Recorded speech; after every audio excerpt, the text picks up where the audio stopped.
You probably wouldn't know it, but Gaza is rich, gas rich, at least 1.4 trillion cubic feet rich, to be precise. But there's a catch.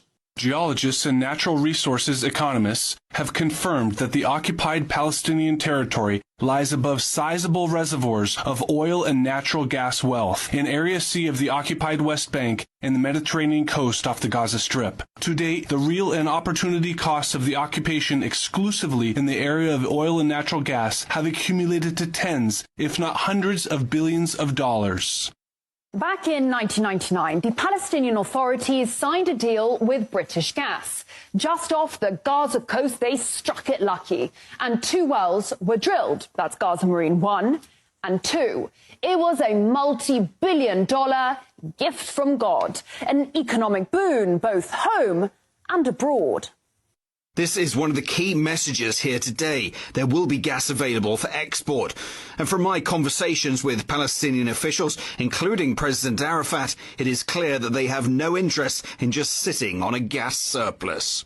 Fast forward to 2007. Hamas comes to power and Israel launches an offensive on the Gaza Strip, leaving behind 1,400 dead Palestinians, but taking with it the gas fields. Now, within the year, Israel announced the discovery of the Leviathan natural gas field, which did include Gaza's riches, all in all valued at $453 billion.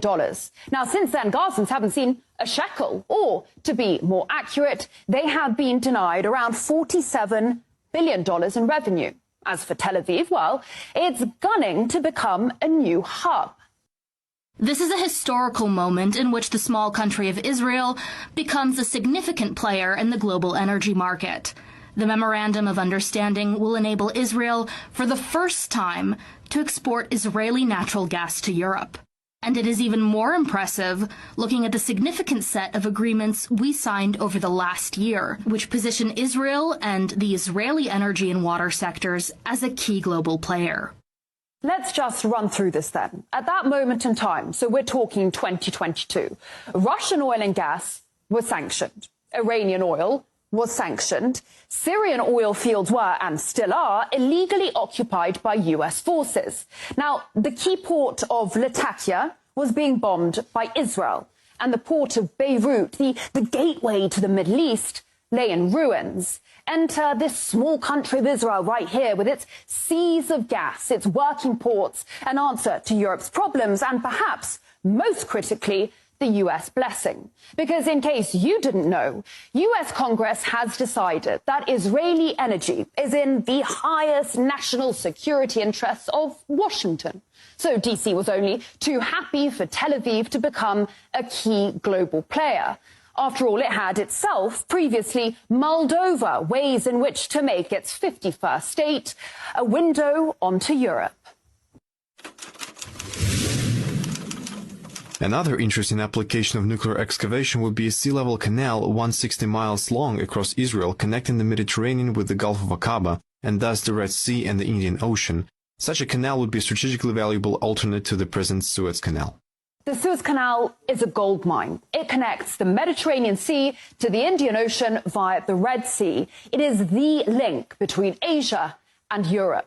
Every day, almost 3 million barrels of oil, 8% of global LNG, 50 ships, $9 billion worth of cargo, 12% of global trade all pass along this right here single canal. Remember in 2021 how a container ship ran aground in the Suez?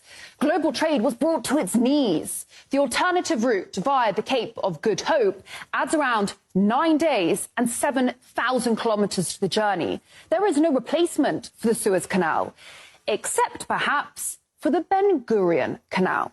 Now, what the US had been thinking about back in the 60s was dropping 520 nukes on parts of Israel, all to build a 260-kilometer-long canal that would start at the Red Sea down there in the port city of Eilat, run through the Negev desert and pour out into the Mediterranean.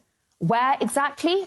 Right next to northern Gaza, the same northern Gaza that is currently being bombarded and depopulated.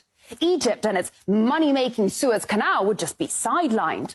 The same Egypt that, rumour has it, is now considering taking in refugees in exchange for debt relief by the US. And if you think it's crude of me to talk business during times of an existential war, think again. The winning companies have committed to unprecedented investment in natural gas exploration over the next 3 years, which would hopefully result in the discovery of new natural gas reservoirs.